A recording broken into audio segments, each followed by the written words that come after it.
What's up, gamers, and gameheads? My name is John, and welcome back to Crystalline. Last time, actually, before I do that, I'm gonna say one more thing before we get to the game. Happy birthday to my brother from another mother, my best friend since middle school, freaking all the way to high school and so on and further on. Even when we're in different places, we're still good, we're tight. Happy birthday, Ronan. Yeah, buddy. Yeah. By the way, I don't know when this video is gonna be out. Either it's gonna come out on the actual day, on the 30th, or the next day, which is the 31st, whichever comes. But yeah, guys, give him a shout out, say happy birthday, give all my love to him. Go check out his channel, man. Like what not? Oh god, that's so stupid. But yeah, before I even get to that, oh my god, there's so many things that has happened today. A lot of things that happened in the bank. Not gonna get into that much of a detail for that one. Later on, as soon as I came back, it is fucking hot as fuck outside, man. So hot, 100 degrees. Like, not even kidding. All of a sudden, there was like this boxer pit came out of nowhere. She was a good girl. Like, I didn't want to leave her. Well, no, my friend had to go to work. Freaking grabbed her, laid it on me, and I was like standing there, like holding the dog. Literally, it's like, God dang it, Michael. I'm like, whatever. But it was all good. Still, it was all good. The dog is safe. We went, like, had the leash on it. Went neighbor to neighbor. They didn't know what this dog is. Some of them were assholes, and their car was parked there, and they didn't fucking want to answer it. Like dicks. But I guess in the same way. So my sister, me and Natalie decided to go to the van. We went to the van. They did some check. The dog was dehydrated. I kept giving it water. Like, by the way, it was a female, 9 years old, named Star. But that was later on. Well, I'll get to this point in the story, basically. So this vet told us, we don't know where this is. They did this little scanning thing. If there was like a chip on it, on her, and there wasn't on their machine. I don't know. Their machine was broken. But as soon as they gave us the local shelter that we had to go to, that ones that doesn't actually kill fucking dogs or any other pets, thank god. So they took care of the dog, did a little paperwork. They used the same scanner thing that from the vet that we went from before. It worked, and they told us that this location, yada yada yada. It was 13 minutes away from where we live. It's like, what the fuck?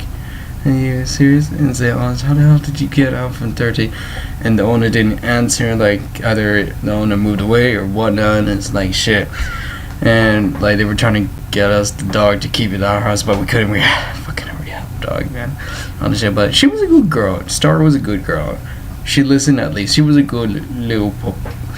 But along with that, my cousin Paula and her baby finally came back to the stage show. It's awesome. I got to meet with my baby new cousin, my little baby nephew. Not nephew, but baby new cousin. Well, his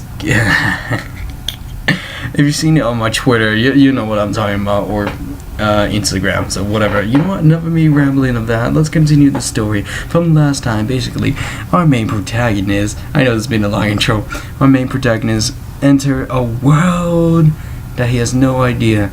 Met a awesome fair maiden, awesome night girl, basically. Had a nice interaction named Linnea, and also met with a good little fella.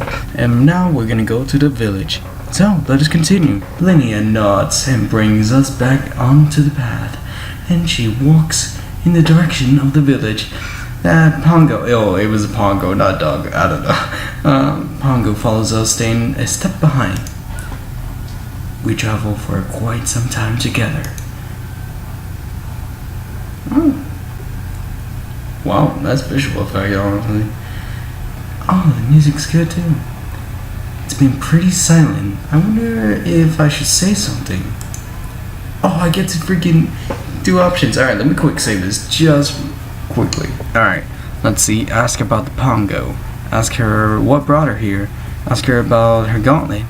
I don't have anything pressing to say. I want to know what this gauntlet is. It looks cool, but what did bring her out here? I forgot. Oh no, she was looking for something. I want to ask about the gauntlet. Without seeming too suspicious, I try to get a better look at her gauntlet. What was that thing that she was doing earlier? Then he notices me staring at the ship and shifts uncomfortably. Oops. Are you okay? Oops. Yeah, I was just curious about your gauntlet. Oh, my manipulator? Oh, that's what it's called? Sure.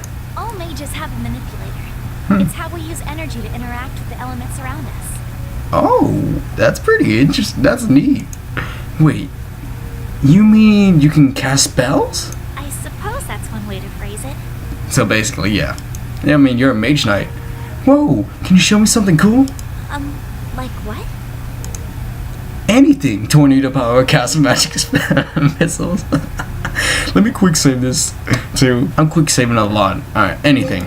Anything. I don't know. Do anything. Linnea pauses while she thinks. Then her face brightens. She lifts up her gauntlet and points it towards the Pongo. He levitated in the air, much to the Pongo's surprises. Oh. As he hovers in the air, he looks in awe around him and opens his mouth, trying to eat the air. Linnea giggles and gently places him back down. That was sweet. That's it? I'll just say that was sweet. Whoa, that was amazing. Linnea smiles shyly as she brushes a stray lock of her hair behind her ear. It was nothing. Oh, come on. What else can you do? There's a lot more my manipulator can do. But I think it's best if I conserve the energy for now. Alright, understandable. I nod, that makes sense. Ask about the Pongo. I'm gonna ask about the Pongo. Because it keeps following us, it likes us. I glance behind us again. Just expected, as expected, the Pongo hops along. So the Pongo's still following us. Linnea glances back and grins. That's not too surprising. Why not? Pongos are attracted to magical energy. That's why it was so strange that it showed no interest in my manipulator. It's still following us, though. It's following you. Ha! My readings showed you're full of magical energy. As far as the Pongo is concerned, you're a buffet. Huh? As I think over what Linnea said, I looked at the Pongo once more. This time he looks right back at me and his eyes crinkle as he splits into a huge grin. He leaps up into the air and reaches the height of my waist. Whoa! He jumps high again. Linnea giggles. I think he's tired of hopping. Carry him, too bad. I'll carry him, yeah. I guess it'd be kind of hard to keep up when you're too much smaller than us. I hold on my hands and the Pongo hops right into my palm. But he doesn't stop there. Before I can react, he hops onto my shoulder. Oh, just like a little Pokemon. On my shoulder and jumps again to land on top of my head. Oh. I feel a cool wiggle in my hair. Linnea giggles again. What's he doing? Nothing. He's just so happy. She reaches out a finger to stroke the Pongo, who chirps up contentedly. Linnea smiles, broadens.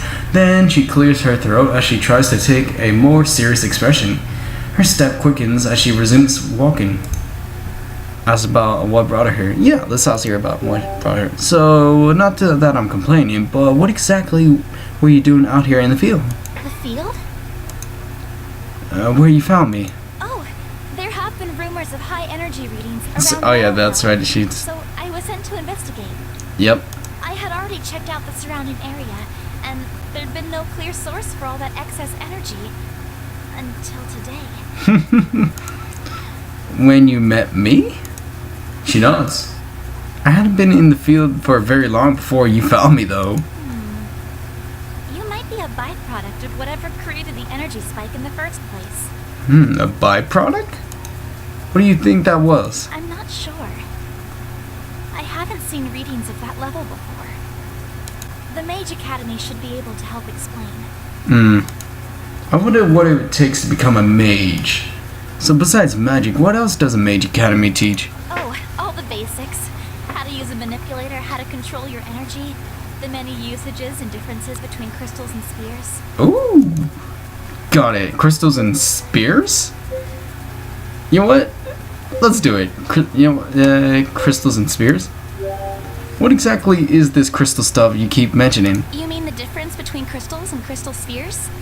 Well, when we refer to crystals, we mean the raw crystals, whereas crystal spheres are the usable refined state.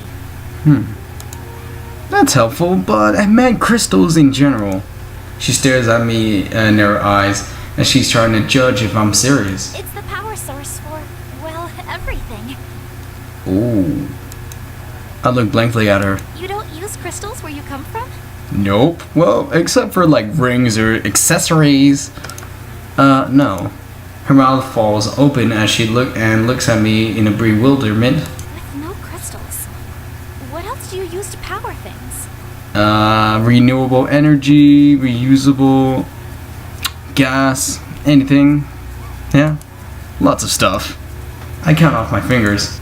The sun, the water, wind, nuclear fusion, fossil fuels like coal or oil. Her eyes widen with each item I list. She's about to speak, but I'm not finished. Geothermal, waves, tidal, hydrogen. Okay. She shakes her head incredulously. I get it. You have your own methods of energy. Many methods. Oh yeah. Lilia's eyes sparkled as she falls in a pensive silence. A small smile plays on her lips, considering what I've said. I might have overwhelmed her a little, but she actually seems interested in all of our methods for harnessing energy. I listened for the sounds of wildlife as we continue walking. I can hear the usual song of birds and the faint whoosh of wings flapping in the air. Occasionally, there's a rustle of men in the trees, and I even swat at the bugs buzzing around my eyes. I hate gnats. It all feels very familiar, reminding me of home. Then it clears her throat. So, you're from USA? Oh my god. USA, but yeah. Which kingdom is that in? God dang it. How should I phrase this? In the kingdom of the North America. In a way, I guess he's right at that. She frowns and scratches her neck. I'm a little ashamed to say I'm not familiar with that place. Where is it? Oh, on Earth? Earth? Okay, time to take a different approach. Let me see if I can explain. Alright, tell me, where are we right now? In Meadowhill. And where's that? In the kingdom of Havengard. And where's Havengard? In the land of Asaria. And what is that part of? Terra, of course. Okay, so Terra is my Earth. She pauses as my words sink in, then she gasps. Wait, are you not from Terra? From what I've heard so far, I'm not. She looks concerned. How did you get here? That's what I'm hoping the Mage Academy can tell me.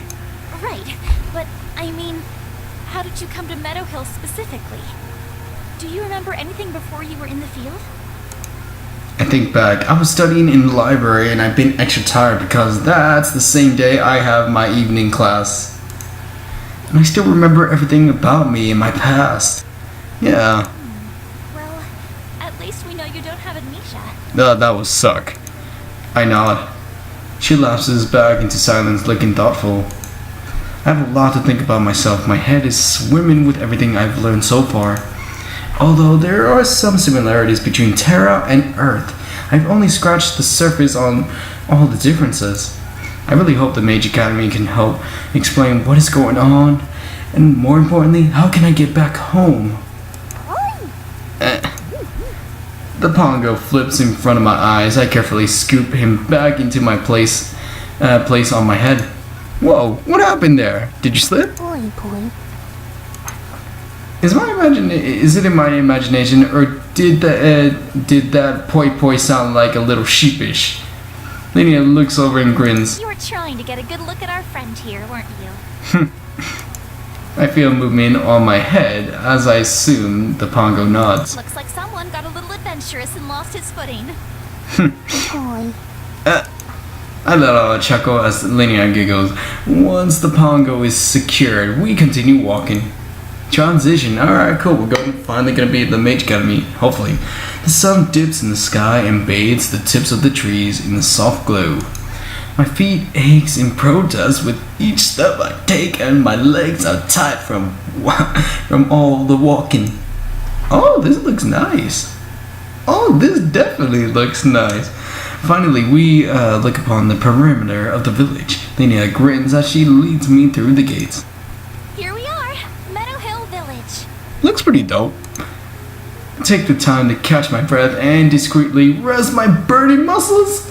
Lena hardly seems affected by the long trek. We're finally here. How was this close? We're finally here. I'll just say we're finally here. I pull out my arms into a stretch. Phew, that was quite a journey. Lena masks a chuckle. A journey? Oh, why you gotta be like that? I know, at the time she's quite hold back her laughter. Let's continue. Excuse me. We can rest at the inn tonight. Nice. We gotta level up anyways.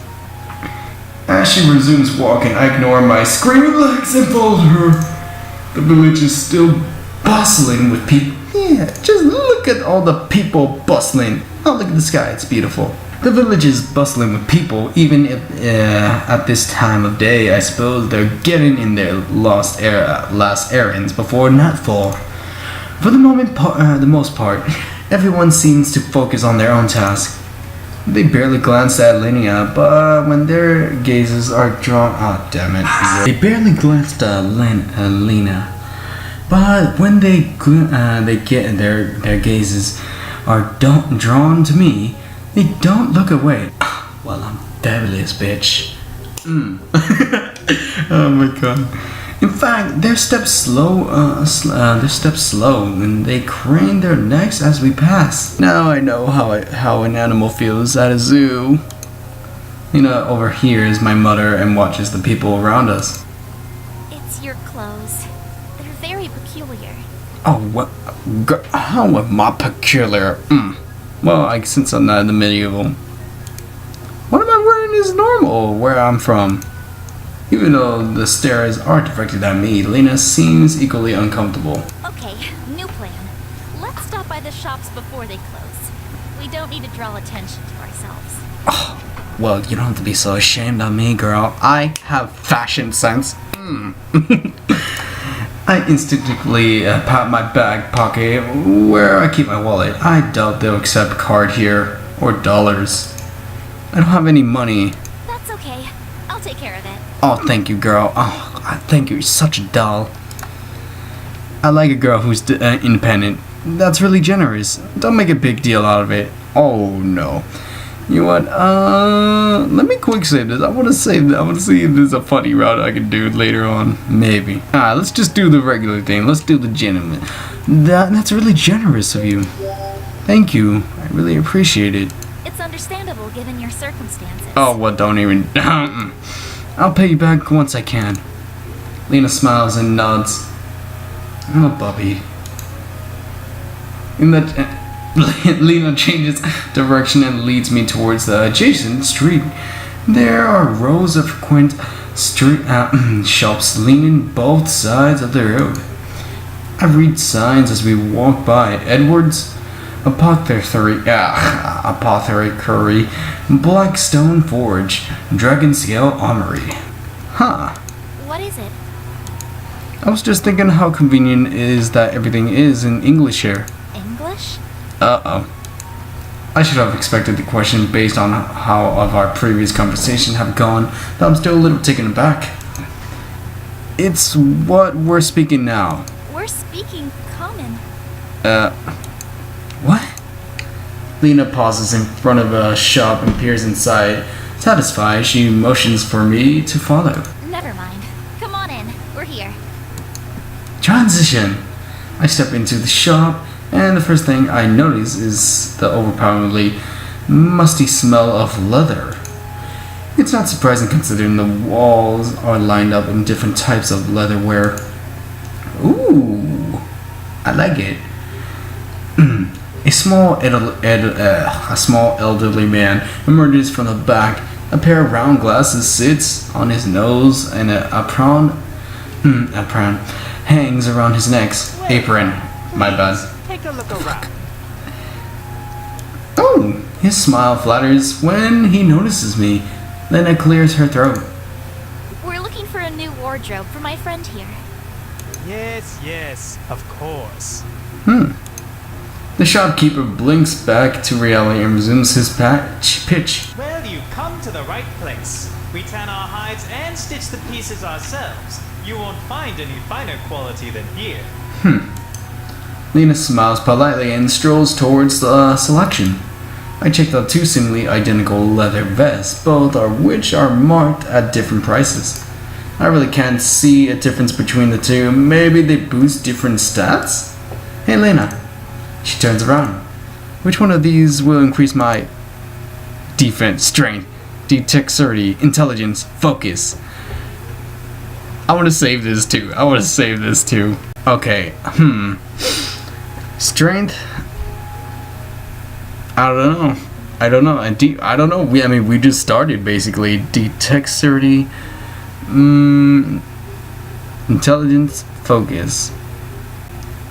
I'm gonna go with fucking berries. Fucking bug. I just saw it like in front of me. I'll just go with you know what? I'll just go with I like defense because defense is always great, and then it makes a great attack offense. Like no defense. I suppose technically any of these could. They'll all give at least a minimal amount of protection in battle. I mean my armor rating.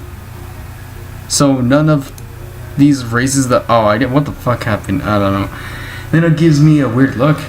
Do your clothes where you come from raise stats? Only if you consider cool points to be a stat. She looks looks just as confused as before. Never mind. She smiles as we continue pursuing. One by one, Lena and I picked out my new outfit. Oh yeah, girl, we're gonna be fashionable. So styling, we're gonna be bitchin'. Once all the pieces have been chosen, she goes to haggle with the shopkeeper. I turn out of the discussion and watch the people passing by. Their clothes are simple in design, meant to be more functional than aesthetic. To my surprise, everyone walks around armed. This village doesn't seem dangerous, but looks can be deceiving. Why don't you get changed now? There's a space in the back to give you some privacy. Oh, cool. I nod and take the clothes from her. Once I've ensured privacy, I quickly get changed. Luckily, these clothes have pockets, and I can just transfer everything over. I palm my wallet, deck of cards, and loosen change. Next is my phone. I try to turn it on just to see if it'll work, but it doesn't react. The battery must be dead. Oh, that sucks. I get the feeling they don't have wall charges here. Shrugging it off, I slip my phone into my pocket too. When I emerge, Helena gives me once over. How do I look? She grins and nods in satisfaction. I can read. You, just like a native. This look suits you. Huh. I match her grin. Thanks. Let's go find the inn now. Transition. She heads out of the shop and I follow her. Actually, maybe we can stop by the armory? She pauses and looks curiously at me. Armory? You want to get a weapon? Her question is careful, cautious. The goal is to blend in, right? It's weird that a person wearing leather armor is traveling unarmed. I look like a hostage or something. You do have a point. Plus, it could come in handy. Where get it? Our weapon, yeah. Why do I not like the sound of that? Do you know how to use a weapon? Maybe. Again, although her voice holds no hostility, I can sense her caution. I practice kendo competitively. She blinks. It's a type of sword fighting where I come from. I see. Lena falls in silent as she gazes out of the street. After an extended pause, she nods. Transition. We headed to the forge, where rows of blades ranging from long swords to short daggers hang from the wall. Oh, I see the little gun thing there. Oh, nice. I like it. That's dope. It's dope. All of the blades look fairly plain, but the steel edges glint dangerously amidst the warm glow of the forge. Unlike the previous shopkeeper, the metalsmith ignores us as he pounds out a hot red blade. Sparks jumps from the clanging metal, reminding me of fireflies. Lena lets me browse the swords. I reach for one that catches my eye. I gently remove from its sheath.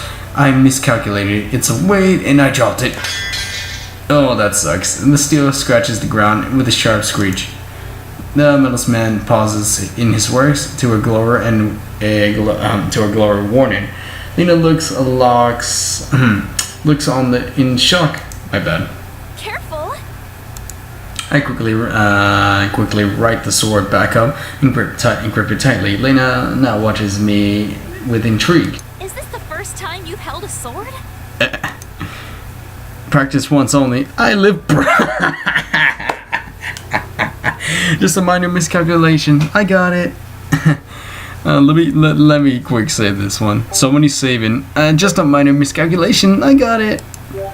Shaking my head, I take a practice swing with the sword, and it glides gracefully in the air. And it looks impressed.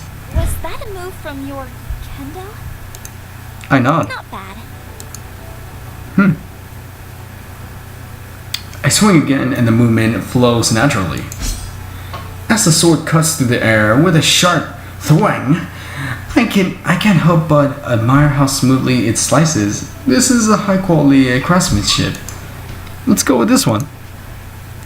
As before, Elena discusses with the shopkeeper. When she returns, I strap the sword to my belt. Nice! We make one more stop together to gather supplies for our travel. By the time we're finished, the sun has set and darkness blankets the sky. Oh, this looks nice! The town is aglow with soft lights glint from within houses and the lampposts on the streets. As we pass by the lamppost, I peek inside and see a small crystal shining brightly. Using the lights to guide us, we find the inn. Transition. What happened, buddy? Oh. I take a seat at one of the crew tables while Lena talks to the innkeeper behind the bar. There are a scattering of other patrons, mostly men who sit alone, nursing on the tankard of the I assume to be the ale. I stifle the yawn. Now I have had a chance to sit down. I feel full weight on my fatigue. Luckily, Lena returns and hands me a key. This is your room for the night. It's right next to mine. Oh, you don't want to stay together? Okay. Thanks. She nods. They should be coming out with our dinner soon. Then we should get to sleep. We have an early start tomorrow. Cool. My stomach grumbles in anticipation. Sorry. Lena smiles as she sits in an empty stool next to mine. Our meals arrive and I stare at the bowl before me. It's a goopy, thick stew and it looks like an appetizing as a dog's food, but it smells pretty good. What is it? It's stew. What kind of stew? Rabbit. Oh. A brief image of a cute, fluffy bunny flashes across my eyes. Is something wrong? Is this normal stew? Meat is murder! Nope, all good. I only eat non-GMO, all natural, vegan, certified, gluten-free, 100% whole grain, no trans fat, gas. Yes, oh my fucking god. That is so funny. Hold on, let me quick save this. Let me pick this one. Oh my god, that's not me, but I am a vegetarian. Holy shit, oh my god. Just as the words were about to come out of my mouth, I realized how much of a tool I am to decide to say something else instead. Oh, of course. Alright, nope, all good. Whatever. I'm all about trying new foods. Nothing's wrong. This is fine, thanks. I take a tentatively bite of my stew. How is it? Oh, that fucking choice was so funny, I'm not gonna lie. Amazing, different, adequate. I'll just say amazing. Amazing. This is even better than I expected. Lena grins and she digs in. I finish eating and Lena cleans her bowl. Then the two of us head upstairs. She pauses in front of her room and I stopped in front of mine. Good night. Good night. I'm about to enter my room when I hear a small voice. Oh yeah, the Pongo. Looking down, I see the Pongo back at my feet. Now that I think about it, ever since we entered the village, he's been awfully silent. Have you been following us the whole time, or did you lose us and find us again? The Pongo blinks twice and bounces. Aw, so that's what about happened. Pongos aren't exactly welcomed everywhere. Oh. Why is that? Well, they absorb the energy around them, including crystals which are used to light lampposts and other similar items. I can see how that would be bad. I think this guy knew to stay out of sight once we came in here. What if someone sees him here? As long as he doesn't stray too close to a crystal, he'll be fine. People only make a fuss when it looks like their crystal might be drained. Got it. She reaches toward the Pongo. Do you want to sleep with me tonight? The Pongo snuggles against my leg. Lena sighs. I thought as much. She opens her door and flashes me with one last smile. Sleep well. Aww. She disappears into her room. I open my door and step through. The Pongo perks up. Well, it looks like that little thing is gonna sleep with me, just like with my little fucking thing that's gonna sleep with me later. I'm sorry, I think so, right? I love you. Let him in. No, my room. No, my room. Yeah. Nope, this is my room.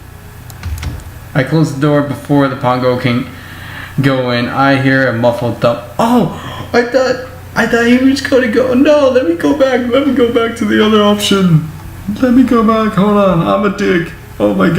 Okay, I'm back with this option. I'm sorry, I didn't even look at that clearly. I thought she was. Oh my god. Yeah, we're gonna let him in. I step away from the door and the Pongo hops in. As I close the door behind him, he continues to hop around the room as if inspecting it.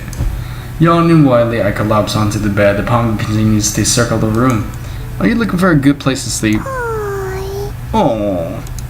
He suddenly leaps up and lands on my bed. Then he bounces to the feet of the bed and wiggles himself to cozy nest by creating a small crater on the top of the blanket.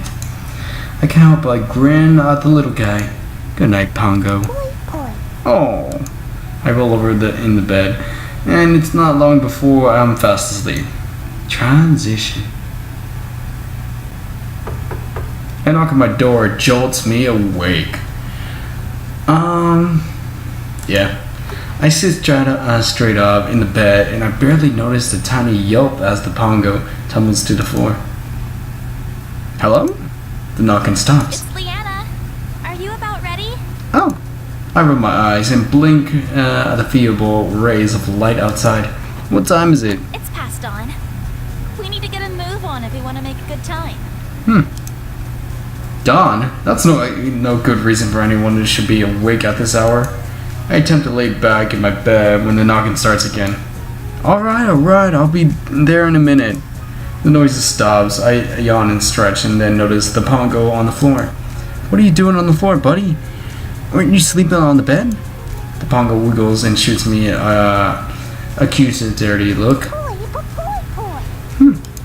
I glance at a silence and detention on my pillow and back to the blue mass on the floor. Sorry, I didn't mean to knock you off. He looks cautiously at me, then hops onto my bed and up onto my head. He nips at my hair and then jiggles. I guess that means he forgives me. I push myself to my feet and begin getting dressed. Once I grabbed all my things, I pushed open the door and nearly collided with Lena. Whoa! Are you ready to go? Yeah. Lena nods, then leads the way of the inn. Transition. I follow her through the town as we head north. It is a lot quieter than when we first arrived. As the town gradually begins to wake up, we don't run into too many people on the streets, although the shops aren't open yet. I can see the shopkeepers busy preparating for the day. Right before we reach the edge of town, a guard stops us. There's been heightened bandit activity reported on these roads. Leaning brows, Chris sees. Are the roads closed? No, but until we get a handle on the bandit activity, we're advising everyone to stay in town. Ah, dang, here we go. We can't stay. Where are you headed? We're headed to Illumia. The guard notices the signal of Linea's manipulator. You're a mage knight? She nods. As the guard turns his focus to me, I draw attention to my blade on my hip. He nods gruffly, then moves out of the way. Just be careful out there. Thank you. Oh, cool. She motions for me to follow her. Transition. Once we back to a familiar dirt path, I take one last look at the Meadowhill village before refocusing on the road ahead of me. Oh, nice. Our trek along the path is peaceful. The forest gradually awakens with the birds singing and the scuttling of woodland animals. Having grown up in the city, the sound of nature still startled me, and I glanced at every rustle of the leaves. Linnea, though, seems unfazed. Her eyes ruthlessly survey her surroundings. Suddenly, she freezes. I nearly bumped into her. What the? Shh. Oh, here we go. Action scene. I fall silent as she listens. When she speaks, her voice is a whisper. Did you hear that? Nope. I strain my ears, listening for anything out of place. Then I hear the voices among the trees. Bandits? A scream pierces the air, scaring the flock of birds into flight. Someone might be in danger. Oh shit. Oh, that didn't even show up. Oh, okay, glitched a little. Her previous cautions abandoned, Linnea sprints towards the sound, and I follow her at her heels. We both take cover at the trees open up, revealing a man in a trench coat surrounded by 5 bandits. One more bandit lies motionless on the ground. Upon seeing their falling comrade, the bandits all unsheath their weapons. 3 of them hold long swords and 2 of them point guns. The trench-coat man doesn't stir. His dark hair falls over his eyes and I can't see his face. You won't get away from us this time. Ooh. Take him out. The man pushes open his coat and draws 2 guns as his bandits' coverage. Lena sets her jaw. Stay here. Oh no. As soon as the words fall from her lips, she races out for the trees. Her hair whips behind her and her white coattails billows in a graceful arc. She moves faster than any human, as in the air, pushing her forward instead of dragging her down. Her gauntlet's hand clenches and the blue spear's glow, then disappears as she smashes her fist into the nearest bandit. Ooh! He flies away as she flies away from her and crashes against the tree before crumpling into a heap. A mage knight? Ooh, get wrecked. She must be with him. Or she's after the bounty. Take her out too. Bounty? The mysterious man fires a hail of purple blasts at the bandits, catching one of them in the chest. Then it deflects the sword from another bandit with her own blade. I can't just sit here and do nothing. I have to help. Ignoring Lena's command, I unsheath my sword and charge into the battle. Here we go. Prototype version minigame will be available in the future builds. Oh, you don't say. That's cool. Win your fight, lose your fight. Let me quick save this. Alright, that's interesting. We get to get a minigame in this game too. Alright, I want to win this fight. Win the fight. Why not? Lena breaths heavily as she surveys the bodies around her. She glances at me and the stranger who's still standing. Anyone hurt? I do a gentle pat down on myself and winched at my bruises. Nothing major. Lena nods, then she fidgets with her manipulator. Oh, hello, guy. The man stays silent as he inspected his gun. Now that I have a better look at him, I realize that he looks like his fierce scroll makes him seem tough. He doesn't look is much older than me. His hair has a habit of falling around his eyes, but he pushes back as I notice a large scar across one eye. Once satisfied, he tucks his gun back into his belt and gets to his feet. He nods at us. Thanks. Zack Spade. Then he turns away. Wait! He pauses. Where are you headed? Why? There might be more bandits around. We should team up if we're going in the same direction. Safety in numbers. I like her thinking. He studies us in stony silence, then he gazes, licks to her manipulator, and he relaxes silently. Where are you going? We're headed to Illumia. Me too. What a coinky dink. Linnea You're nods. from the Mage Guild? Yes, I'm Leanna. I'ma walk up. Zack. All of us glances at the little blue pongo who seemingly popped out of nowhere. And this is our little friend. I see. The pongo blinks at Zack, who stares him down. The pongo bounces uncertainly. Zack's unblinkingly stare never wavers, so the pongo scoots behind my leg for safety. Now that introductions are over, let's get moving. I thought we'd get CD, to be honest. Zack waits for us to collect our things, and once we're all set, we headed back onto the road. Lena and I lead the way, the pongo keeping pace with us while Zack hangs a few steps behind us. I asked Zack about his weapon. You know what? I think I'm going to leave it off right here for right now, guys. I think it's been a good enough episode. I know this is a demo and all that stuff, but still, this is pretty good. I can't wait until this is actually fully developed.